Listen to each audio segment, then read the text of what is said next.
Ano nangyayari? Ay, mali! Ayun lang, so iskers. Hype, hype, hype! Saan mga kaibigan, meron tayong panibagong gameplay dahil hindi ako makaalis ngayon sa bahay dahil alam nyo naman, marami tayong ginagawa pero hindi tayo mapipigilan yan gumawa ng mga video-videohan dahil isa akong cloud chaser. So ngayon ang lalaruin natin ay Sophie's Curse mga kaibigan. Wala pa akong idea kung ano to at kung wala rin kayong idea, samahan nyo ako laruin to. Nga pala, credits kay parang GNS. Ayan, sa pag-suggest ng larong ito. So ayan, tara laruin na natin. Quick guide. Wag na! New game na! Uy! Difficulty Curse. This mode is great for new players. It starts easy and gets harder each checkpoint. This mode is harder for skilled players that like to be challenged. Siyempre, katulad nga nung sinabi ko, wala pa akong idea dito. So, puntahin muna sa Curse.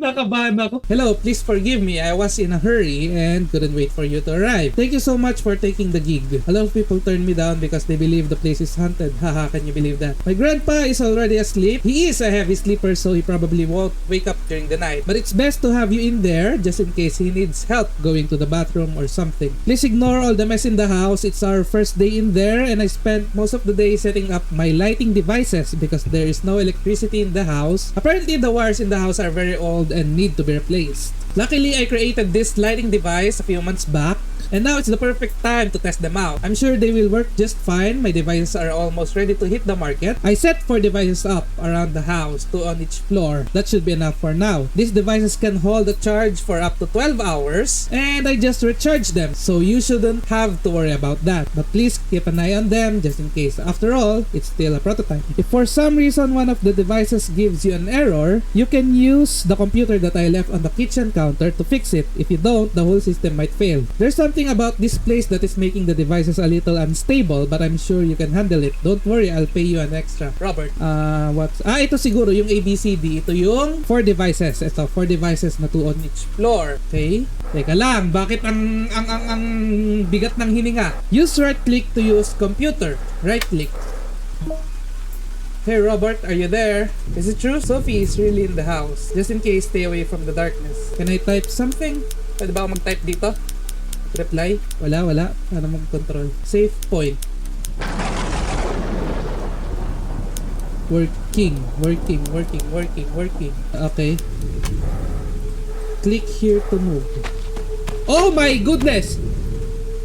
Hold RMB to charge device. Okay. Paano bumalik?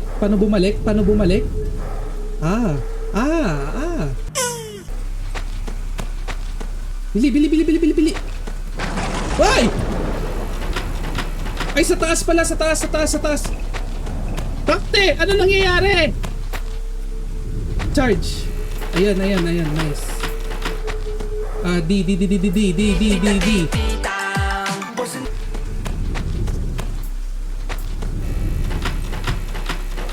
Wala bang tao dito? Bihira. C. Okay, ito. Dito. Ito yung C. Okay. So far, so good. So, CD, second floor. AB, first floor. Tapos ito yung mga level of energy. So, baba ulit tayo dun sa may computer. Ano nga ba ulit yung purpose ng computer? Nakalimutan ko na. Pero, ito.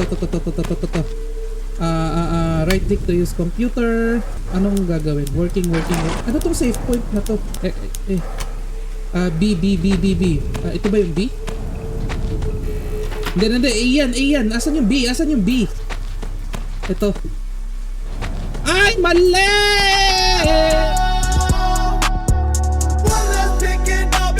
Baba.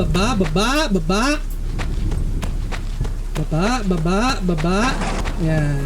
Okay, we're safe for now. Basta, ang plano ko, guys, ay wag nating hahayaang maubos ang enerhiya ng mga ilaw. Dulo. Takto, kinakabahan ako legit. Okay. Nice. Ha? Huminga ng malalim kasi. Potek. Ang fast pace niya, pare. Dito, computer. Oy, wait lang. I'm doing some research. Sino si Henry? Sophie was A good 19 years old, a perfect GPA student, no criminal records. She was just a nice girl. And one day, she just disappeared. Okay, dun sa kabila. Hoy! Sino ka? Pinilabutan ako. Nagsti sa A. Ang bilis na nauubos.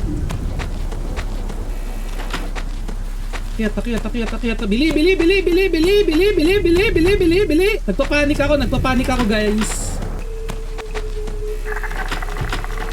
Okay, nice.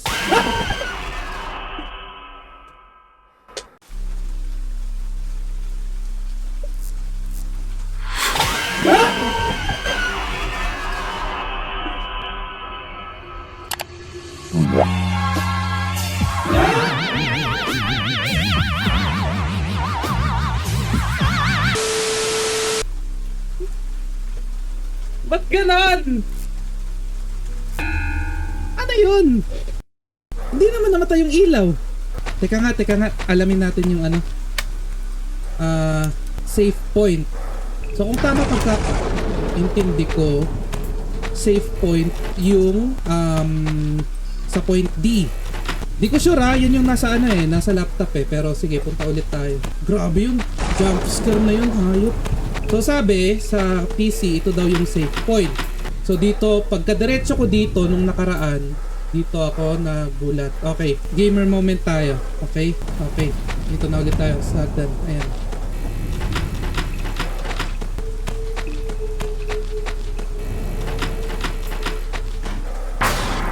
Oy! Ano yun? Anong gagawin ko doon? Wait lang nga. Sige nga. Oh, sige ito. The rules. Pinagpapawisan ako. The rules of this game are simple. Do not let the lights run out of power. That's it. Really. So, can you first of all use the save point. Whenever you are in the save point, nothing can happen to you unless the device runs out of power or you don't fix an error. No, the save point changes location frequently. Use the laptop to locate it. If you are charging a device and Sophie makes activity sound, it means she is behind you. Stop charging the device immediately. Sometimes Sophie likes to appear at some locations. Learn these locations and try to look at them for true knowledge. She appears run the opposite. So tatakbuhan ko siya.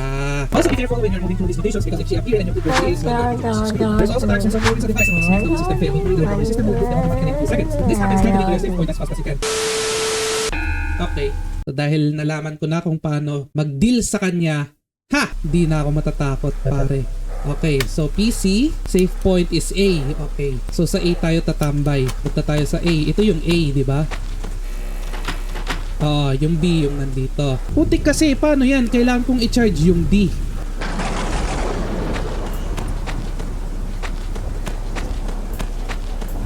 Ayan, dito siya lumalabas eh.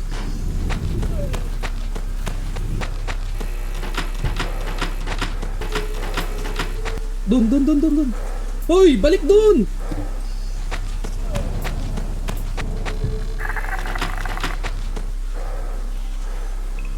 Ay! Paano kung tumambay na lang ako sa safe point?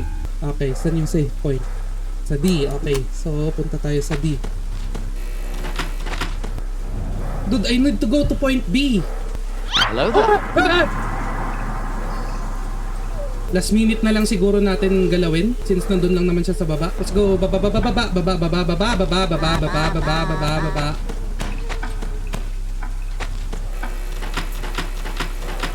Okay. So far so good.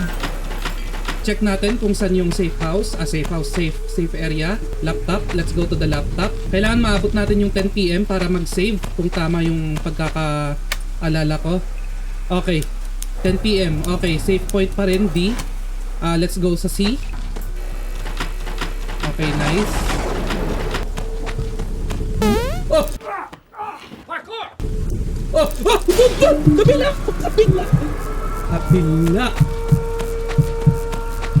Dun. Safe house. Safe area. We're good. Check natin muna yung laptop siguro kung nasan yung safe safe area. Okay, asaan? Sa A. Okay, nice.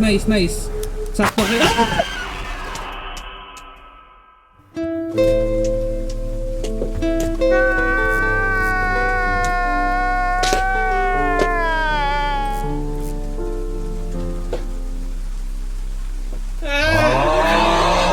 kayang airport, hayop!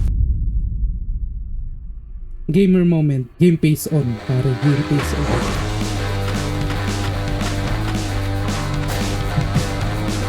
Pusa dito, pusa dito, pusa dito.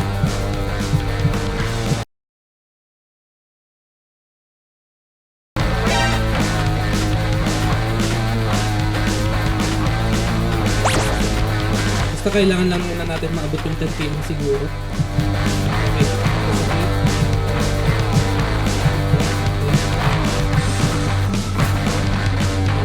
Okay lang matalo, basta umabot ng 10. Checkpoint. Okay, checkpoint, nice. Sorry, hindi na ako masyadong entertaining kasi game face mode on na ako eh. Kailangan palang magseryoso sa larong to. Ay, wait lang! Baka nag-iba na yung safe house, safe zone. A. The police report says that Sophie's parents went out with some friends around 7 p.m. When they left, Sophie was by herself in the living room, reading a book. Everything was just as usual, but when they came back at 10:30 p.m., she was missing. A back window was broken and Sophie's blood was found in the basement. That's it. Okay. Let's go to A, I guess. So far, so good, I guess. Okay, we run. Let's go sa A, go, A. Okay, nice. 1 hour 30 minutes pa. Asan? Nasa D na yung nasa D na yung safe house. Safe zone. Run.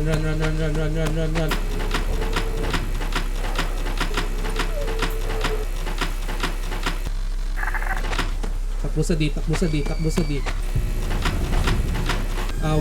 sa C, then balik sa D. Okay, nice. Reset. Pag nagaganyan, nagre-reset yung mga ilaw. Oh, error! Ano yan? Laptop, di ba? Laptop, pag naganyan. Paano yun? So, hindi sa laptop ang pag-ayos ng error, sa location mismo. So, nung nag-error yung C, dapat sa C ako pumunta, hindi sa laptop. So, I made a mistake. It's fine. We adapt. Hindi ko na naman alam kung nasan yung...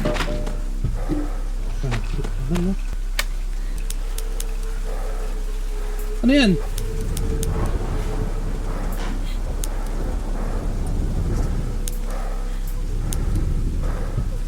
Nine, 4. Ano to? Must be green. Okay. So sa laptop nga ayusin. Paano yung sitwasyon kanina? Takte, pupunta akong laptop, nakaabang si Sophie dun sa laptop.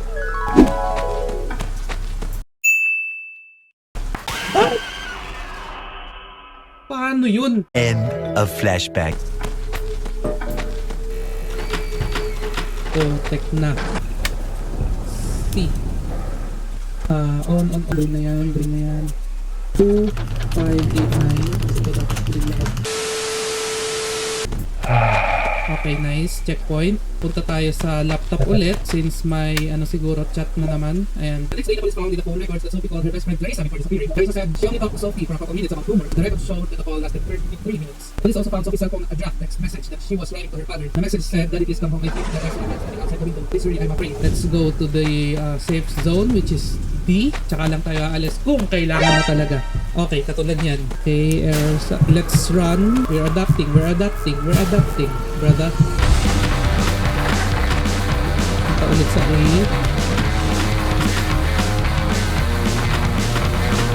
Punta tayo na B. Ayun, tayo.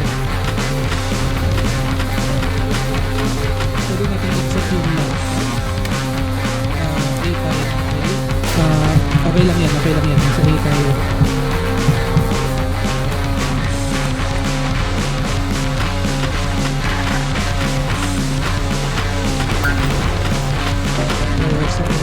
Laptop. On. Green. 1727. To green. Oh, okay. Let's go sa A. Uy!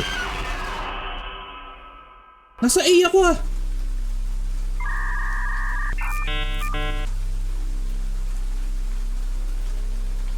Hayop kang Sophie's curse. Ang hirap. Usually, hindi ako sumusuko sa mga laro. Pero iba to. Iba ang Sophie's Curse. Curse talaga siya. Grabe, pawis ko boy, oh. Kung nag-enjoy kayo, smash that like button. At ilaw yung like button nyo. Tignan nyo. Iilaw yan. Smash that like button. Diba? Umilaw. At kung may may sasuggest kayong laro, comment nyo na rin dyan. Kung nalaro nyo na tong Sophie's Curse, anong mga technique yung mga ginawa nyo dito, comment nyo rin kung paano ko itong matatalo. At baka gumawa tayo ng part 2 na matatalo ko na tong larong to. Ayun, hanggang dito na lang ang ating video for today. Alias Terry out. Paalam. Adios.